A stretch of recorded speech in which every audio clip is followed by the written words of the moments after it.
If you are over 60, you may know this pattern. You go to bed with legs that feel normal enough, but when you swing your feet out of bed in the morning, your ankles look puffier, your shoes feel tight, and your first few steps feel heavy and clumsy. It is not sharp pain, but a dragging weight in your lower legs, as if someone filled them with sand overnight. It is easy to think this is aging, nothing will change, but often your body is sending a message. Tonight, I want to show you how 8 simple foods and a few evening habits can help your legs release that extra fluid instead of holding on to it, so you can wake up feeling lighter and confident on your feet. First, let us stop treating morning swelling as a random annoyance and start seeing it as a message. Your body speaks in sensations. That heavy feeling in your ankles, the tightness of your socks, the shiny skin around your lower legs, all of that is your circulation and lymph system raising a quiet hand and saying, I need support. When you were younger, your legs could work all day, your veins could snap back easily, and any extra fluid was cleared away almost without effort. After 60, the same systems are still there, but they are more delicate and easier to overload. Inside your legs, you have 2 main highways for fluid. One is the blood in your veins. The other is lymph, a clear fluid that drains waste and extra water back toward your chest. Both systems depend on movement and muscle power. Every time you take a step, your calf muscles squeeze like a pump, helping push blood and lymph upward against gravity. This is why your legs may feel better when you are walking and worse after you have been sitting or standing still. At night, everything changes. You lie flat, your heart rate slows, and your overall circulation becomes gentler. That can be a good thing for rest, but it also means the pump in your calves is quiet. If the valves in your veins are a little leaky from age, or your blood vessels are not as springy as they once were, fluid can drift down and linger instead of moving cleanly back toward your heart. By morning, that gentle leak shows up where gravity collects it, in your feet and ankles. None of this means you are broken. It means the system is working under new conditions and needs a different kind of help. Instead of only turning to pills, we can work with your body. By changing what you eat and how you position your legs in the hours before bed, you support the same natural pathways your body is already trying to use. Food and simple habits become tools to answer that message. So swelling is no longer your first experience every morning. Think of this as adjusting the lighting in a room rather than rebuilding the house. You do not need perfection for your legs to feel better. You need slightly less fluid arriving, slightly more fluid leaving, and slightly more support for the vessels that carry it. Small daily choices, repeated over time, can provide that shift. A swollen ankle today does not decide next year's mobility. How you respond to it does. Now that you see swelling as a signal, we need to meet the loudest chemical behind it, sodium. Sodium is not your enemy. You need it for nerve signals, fluid balance, and muscle function. The trouble comes when there is too much of it, especially in an older body whose veins and kidneys are no longer working at peak power. Sodium holds on to water. The more you have circulating, the more water your body must keep to dilute it.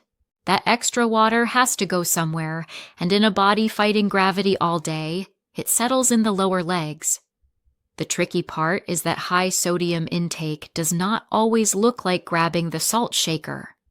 Many seniors tell me, I do not even like salty food, and they believe they are safe.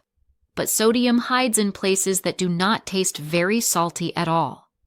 Canned soups that seem light and healthy can carry almost a full day of sodium in a single bowl. Deli meats, sausages, and even so-called lean turkey slices are soaked in salty brine. Store-bought sauces, salad dressings, and marinades use salt as a cheap way to boost flavor and shelf life. Even foods with comforting labels like heart healthy or low fat can sneak in more sodium to make up for flavor that was lost when fat was removed. Frozen dinners, quick noodles, crackers, and so many snack foods quietly push your daily intake higher and higher. Your taste buds may adapt and stop noticing. Your legs do not. They notice every extra milligram as more water held in the tissues. After 60, kidneys may filter more slowly, especially if you have high blood pressure, diabetes, or a history of heart disease. That means extra sodium stays in your system longer. Picture your kidneys as a filter that needs cleaning more often than it used to. If you feed it constant waves of salty foods, it cannot keep up. Fluid backs up in your bloodstream, leaks through tiny vessels, and collects where the pressure is highest, down by your ankles. The goal is not to remove all salt forever. It is to bring your intake down to a level your current body can comfortably handle. When you do that, simple supportive foods and habits have a chance to work. If sodium is always shouting, your helpful foods are whispering into a storm.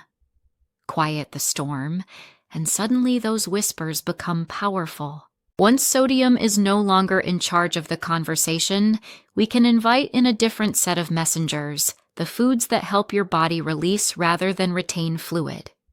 When people hear the word diuretic, they often think of strong pills that send them rushing to the bathroom. That is not what we are talking about here.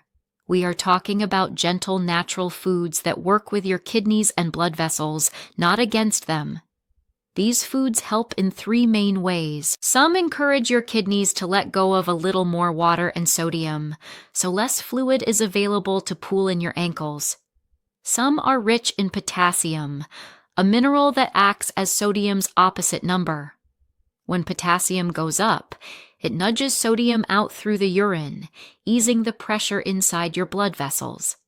Others support the inner lining of those vessels and help them relax, so blood and lymph can flow back toward your heart more easily.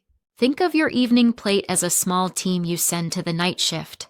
Asparagus and parsley help your kidneys filter and drain. Cucumbers and watermelon provide high water content with almost no sodium, diluting what is already there. Bananas contribute potassium, pushing back against the sodium that slipped through during the day. Pineapple and ginger help calm low-level inflammation in the tissues, making them feel less tight and more willing to release fluid.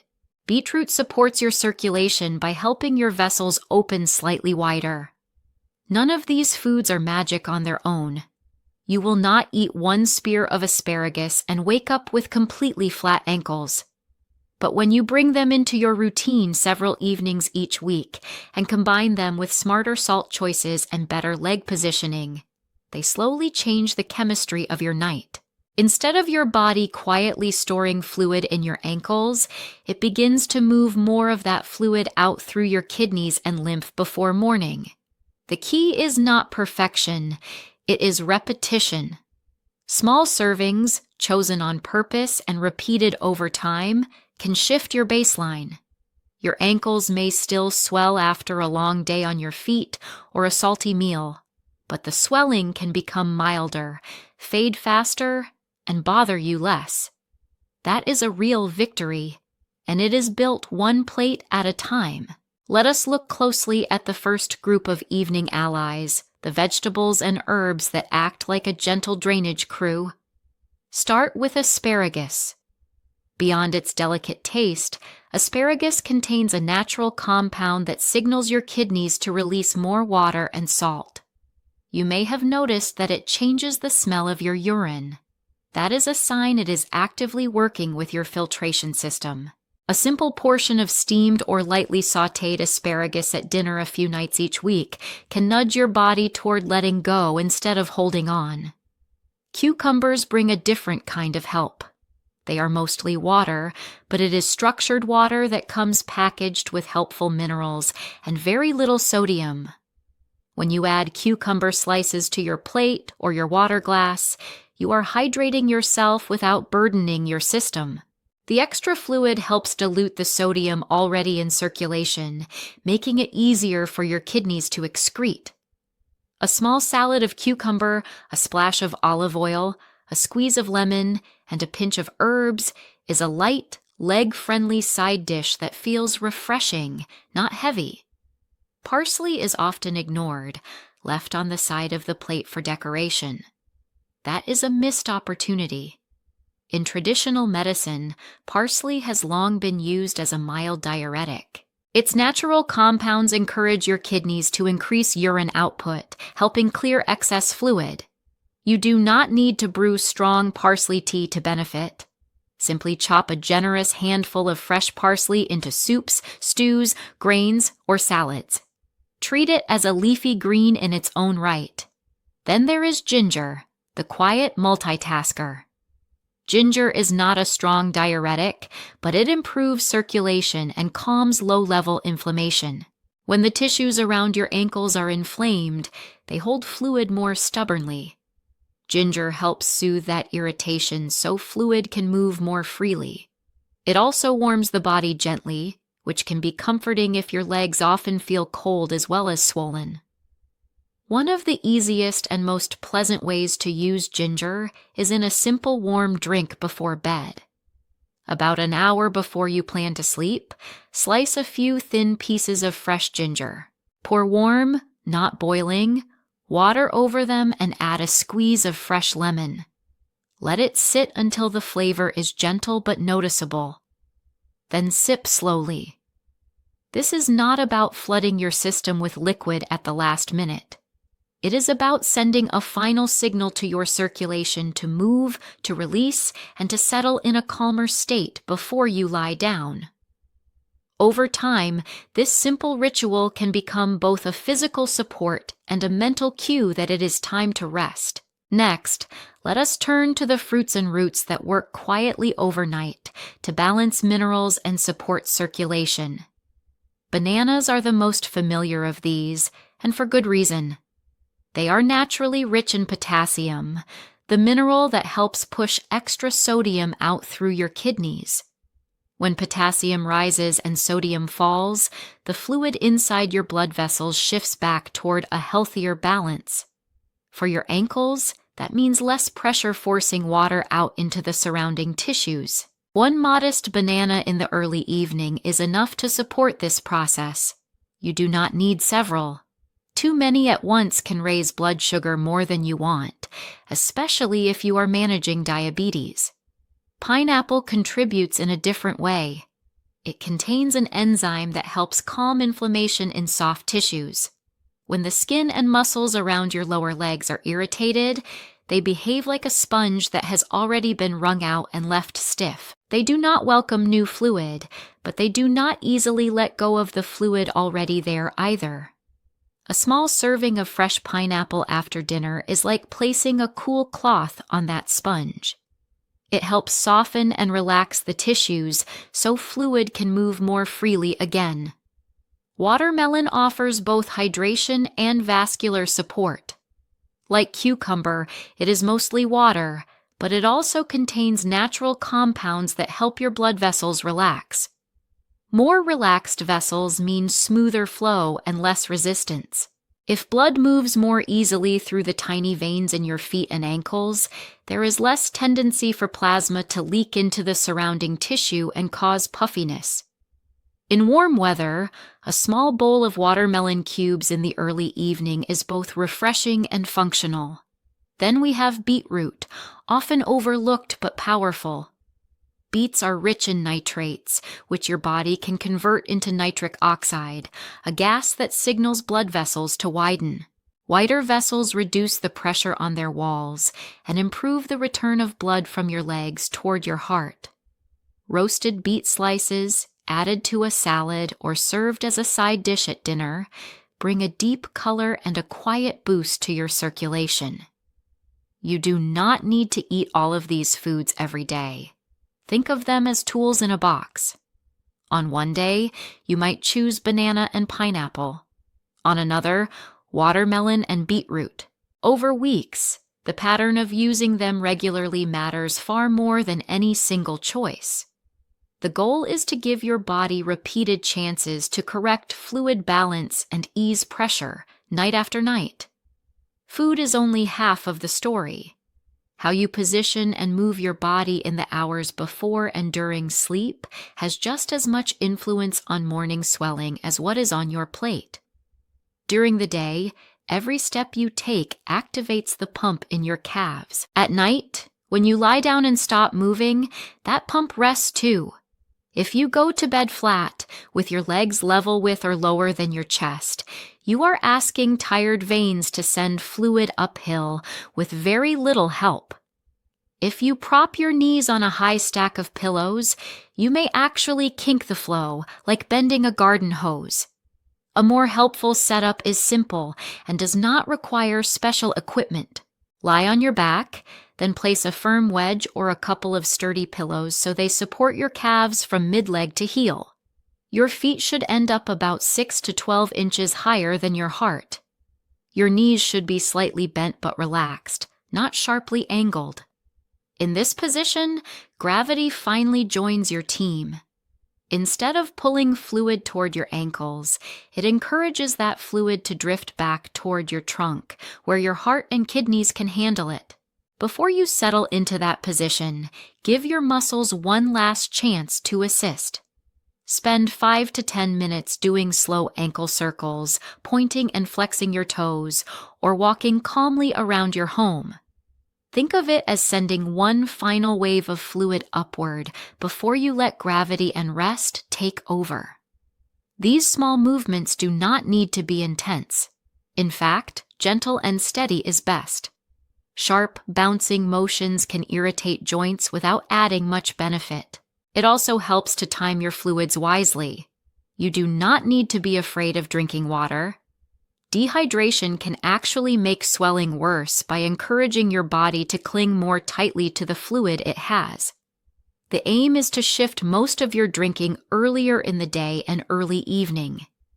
After about 7 o'clock, focus on small sips, including your warm ginger and lemon drink.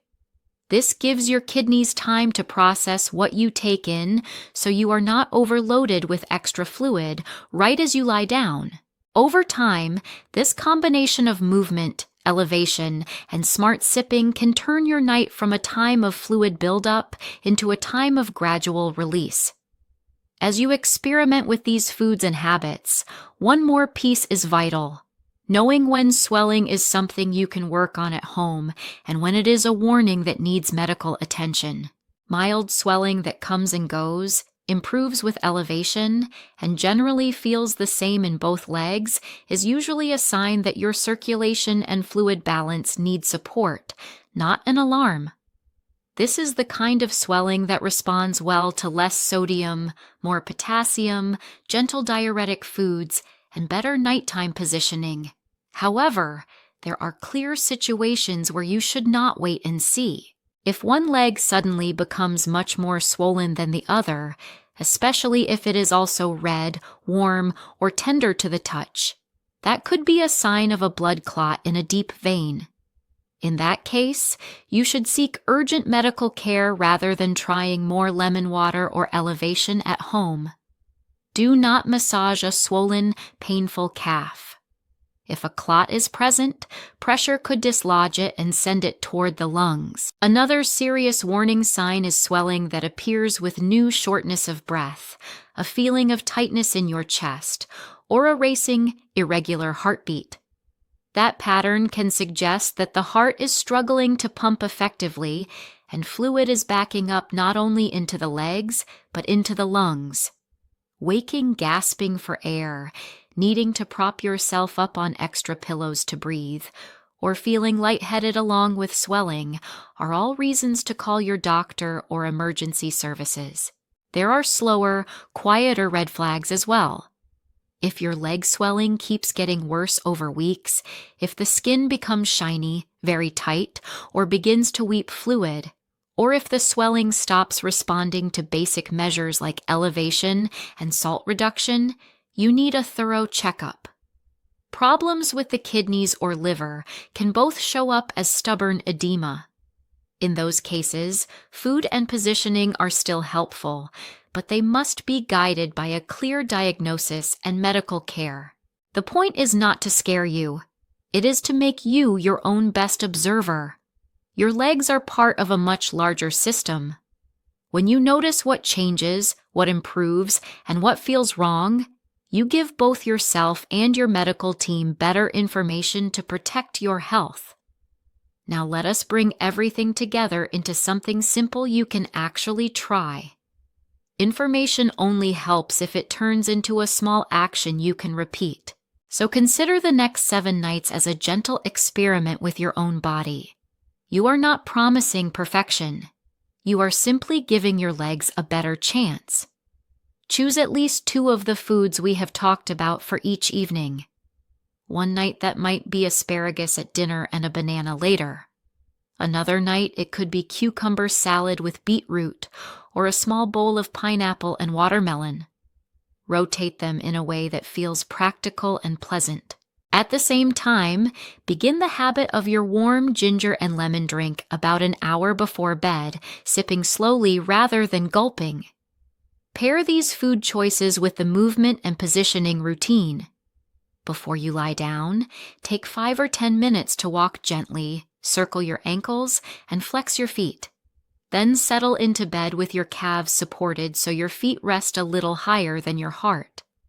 Make sure your knees are relaxed and your legs are in a comfortable straight line.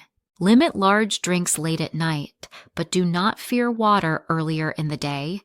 Keep a simple record, nothing complicated. On a small calendar, mark each night you complete your chosen foods and habits. In the morning, take a moment to notice your ankles before you stand, then again after a few minutes of walking.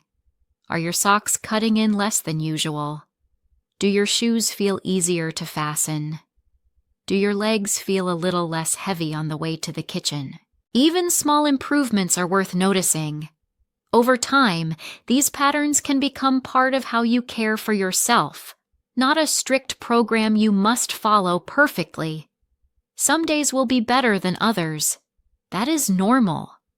What matters is that you now understand why your legs swell, how food and gravity interact, and how much power you have to shift that story. Your ankles are not simply victims of age. They are responding to signals you can influence, one evening and one plate at a time. With each small choice, you are casting a vote for lighter, more comfortable legs tomorrow morning. If this way of caring for your legs makes sense to you, do not let it fade when the video ends. Your ankles, your balance, and your confidence on the stairs are too important to leave to chance. If you are over 60 and want calm, practical guidance that respects both your body and your daily life, hit subscribe so you do not miss the next lesson. We talk about real changes you can make in your kitchen, your living room, and your evening routine, not quick fixes in a bottle. In the comments, share which food or habit you will start with tonight.